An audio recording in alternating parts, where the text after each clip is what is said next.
دیکھا کہ سعادت خاتون کہہ رہی تھی میرا بیٹا جانتا ہے کہ کہاں جانا ہے۔ پھر وہ جرگتائی کو کہتی ہے گھوڑے تیار کریں، ہم جا رہے ہیں۔ دوسری جانب عثمان صاحب اورحان کو لے کر واپسی کے سفر پر روانہ تھے۔ اولوفیرا بھی ان کے ساتھ تھی۔ اسی دوران یونس امیر جنگل میں ایک جگہ بیٹھے تھے۔ اتنے میں مہمت اور اس کا سپاہی اس راستے پر پہنچ جاتے ہیں۔ انہیں دیکھ کر مہمت اپنا گھوڑا روک لیتا ہے اور سلام کرنے کے بعد کہتا ہے اس راستے پر اکیلے کیا کر رہے ہیں؟ یہ راستہ محفوظ نہیں ہے، ڈاکو بہت ہیں، اگر آپ چاہیں تو میں آپ کے ساتھ چل سکتا ہوں۔ یونس امیر کہتے ہیں اس کی ضرورت نہیں ہے، ہم دوسرے راستے سے جاتے ہیں۔ آپ کے زخموں کو دیکھ کر لگتا ہے کہ آپ کا سامنا ڈاکوؤں سے ہوا ہے، چھوٹی جنگ سے آئے ہیں اور بھاگ بھاگ کر بڑی جنگ کی طرف جا رہے ہیں۔ یہ سن کر مہمت کہتا ہے ہم جنگ سے آئے ہیں، وہ کتنی بڑی تھی یا چھوٹی تھی یہ اللہ جانتا ہے، مگر آپ کیسے جانتے ہیں کہ ہم کہاں سے آ رہے ہیں؟ یونس امیر کہتے ہیں آئیں بیٹھیں ذرا، میزبانی کا موقع دیں۔ یہ سن کر وہ دونوں گھوڑوں سے نیچے اتر آتے ہیں۔ پھر محمد ان کے سامنے بیٹھ کر پوچھتا ہے تو درویش حضرت آپ کو کیسے پتا چلا کہ ہم جنگ سے آئے ہیں؟ اتنے میں محمد کا سپاہی بھی آ کر پاس بیٹھ جاتا ہے۔ پھر یونس امیر کہتے ہیں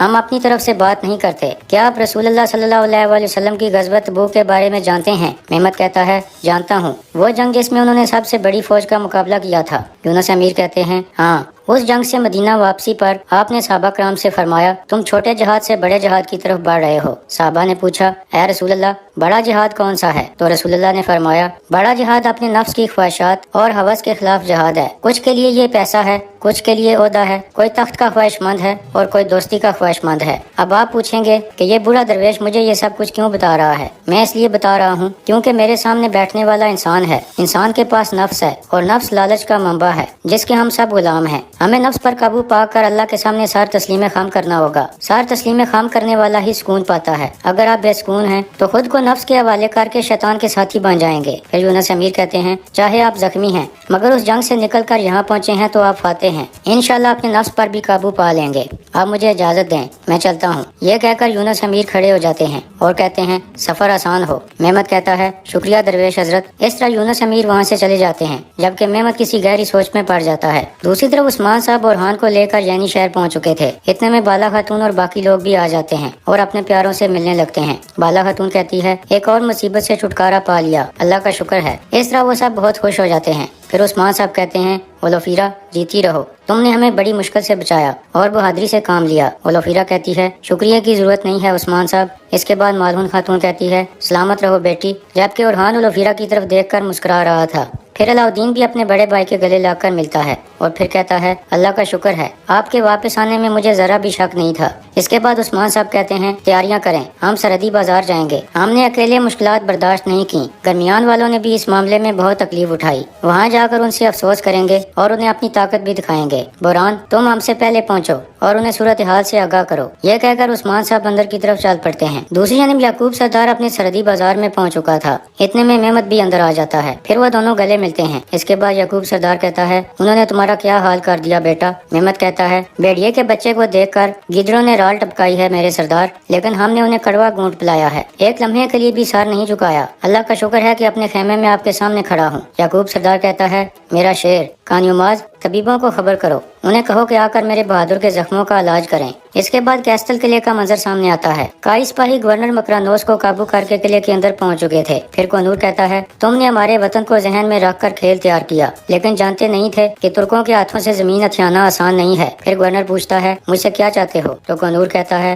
جو کچھ بھی تم چھپا رہے ہو، اب میری بات غور سے سنو، تم ہماری ہر بات مانو گے، اگر غلط حرکت کی تو اپنی جان سے ہاتھ دھو بیٹھو گے۔ اس کے بعد کونور اور باقی سپاہی اپنی تلواریں نکال کر آگے بڑھنے لگتے ہیں۔ دوسری جانب یعنی شہر کے محل میں اولوفیرا اورحان کو منہ ہاتھ دھلوا رہی تھی اور کہہ رہی تھی کیا زیادہ درد ہو رہا ہے؟ تو اورحان کہتا ہے تمہیں دیکھتے ہی میرا سارا درد دور ہو گیا، اور اگر اس طرح تم میرا خیال رکھو گی تو میں اور زخمی ہوں گا۔ یہ سن کر اولوفیرا کہتی ہے ہرگز نہیں، دوبارہ زخمی مت ہونا اورحان۔ اس کے بعد اورحان کھڑا ہو کر کہتا ہے میں نے جاتے وقت تم سے کہا تھا کہ والدہ کے ساتھ اچھے سے پیش آنا، مگر تم ایک قدم آگے بڑھ کر ان کے ساتھ مجھے بچانے آ گئی۔ اولوفیرا کہتی ہے میں بہت ڈر گئی تھی، مجھے ڈر تھا کہ تمہیں کچھ ہو نہ جائے۔ اورحان کہتا ہے میں بھی خوفزدہ ہو گیا تھا کہ دوبارہ تمہیں کبھی دیکھ نہیں پاؤں گا، جاتے وقت میں نے تم سے کہا تھا کہ واپس آ کر تمہیں ایک بات بتاؤں گا اولوفیرا، میں تم سے بہت زیادہ۔ اتنے میں فاطمہ وہاں پہنچ جاتی ہے تو اورحان ایک بار پھر اپنی بات نہیں کہہ پاتا۔ پھر فاطمہ کہتی ہے والدہ آپ کو بلا رہی ہیں۔ یہ سن کر اولوفیرا کہتی ہے اب جاؤ، بعد میں بات کریں گے، اپنی والدہ کو انتظار نہ کراؤ،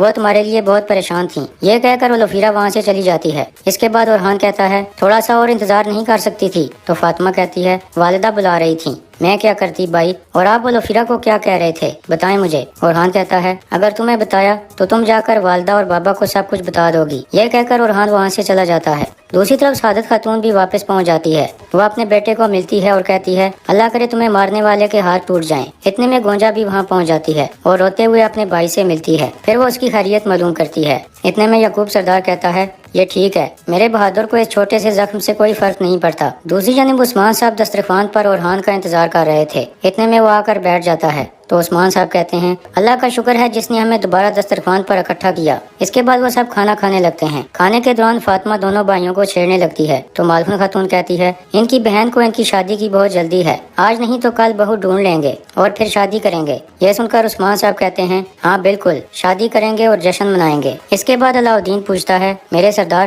کنور صاحب اور باقی لوگ کہاں ہیں، وہ واپس نہیں آئے؟ تو عثمان صاحب کہتے ہیں کنور ایک ذمہ داری پر ہے، اسے ایک حملے کی ذمہ داری دی تھی جس پر وہ کام کر رہا ہے، لیکن ہمارا حملہ یعقوب صاحب کے ساتھ تعلقات خراب کرے گا۔ یہ سن کر مالکن خاتون کہتی ہے اورحان کے ساتھ ہم نے مہمت کو بھی بچایا، وہ شکر گزار ہونے کی بجائے ہم سے تعلقات کیوں خراب کرے گا؟ اتنے میں اورحان کہتا ہے مہمت اتنا متکبر ہے والدہ کہ شکریہ کا احساس تو دور، وہ الٹا بچانے پر ہم سے حسد کرے گا۔ پھر علاؤدین کہتا ہے یہ صفت اس نے اپنے والد سے پائی ہے، یعقوب سردار بھی اس سے مختلف نہیں ہے۔ تو عثمان صاحب کہتے ہیں ہمیں ان کی شکر گزاری کی امید نہیں ہے، مگر جیسا رد عمل ان کا ہوا ہم اسی طرح جواب دیں گے۔ میں جو کروں گا وہ آپ سرحدی بازار میں دیکھ لیں گے۔ دوسری طرف سرحدی بازار کے خیمے میں یعقوب سردار کہہ رہا تھا میں ان سے حساب لینے کا سوچ رہا ہوں، ہم اس وطن کے لیے اپنی جان قربان کرنے کو تیار ہیں، مگر انہوں نے 2 قلعوں کے لیے میرے بیٹے کی جان خطرے میں ڈال دی۔ پھر سعادت کہتی ہے یہ سب ان کی کمزوری ہے یعقوب صاحب، 2 قلعوں کو اپنی جان سے زیادہ قیمتی سمجھتے ہیں، مجھے بھی ایک حساب لینا ہے ان سے، ہمیں انہوں نے زندان میں ڈال دیا تھا۔ یہ سن کر یعقوب سردار اور محمد کافی غصے میں آ جاتے ہیں۔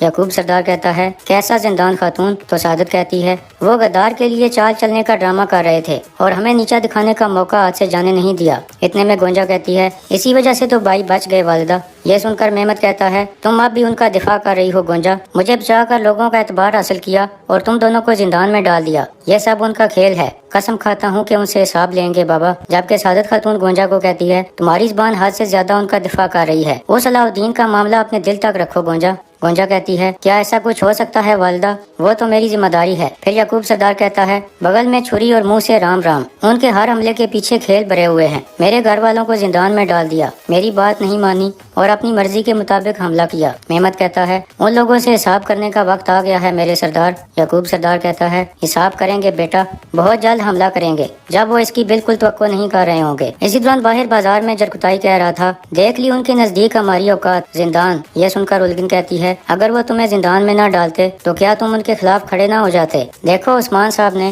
محمد صاحب اور اورحان صاحب کو بچا لیا۔ جرکتائی کہتا ہے تم اپنی آنکھیں کب کھولو گی الگن، کب؟ اتنے میں بازار کا دروازہ کھلتا ہے، بوران 2 سپاہیوں کے ساتھ بازار میں پہنچ جاتا ہے اور کہتا ہے اے لوگو اکٹھے ہو جاؤ، میرے پاس آپ کے لیے اہم خبر ہے۔ یہ سن کر سب لوگ اکٹھے ہونے لگتے ہیں۔ یعقوب سردار بھی اپنے گھر والوں کے ساتھ خیمے سے باہر آ جاتا ہے۔ پھر بوران کہتا ہے غازیوں کے وارث کائی قبیلے کے عظیم الشان سردار عثمان صاحب نے شہزادے اورحان صاحب اور یعقوب سردار کے بیٹے محمد سردار کو کفار کے ہاتھوں سے آزاد کرا لیا ہے۔ یہ سن کر سب لوگ عثمان صاحب کے حق میں نعرے لگانے لگتے ہیں، جبکہ یعقوب سردار اور اس کے گھر والے منہ بنانے لگتے ہیں۔ پھر یعقوب سردار بلند آواز میں کہتا ہے جرکتائی اس کی آواز بند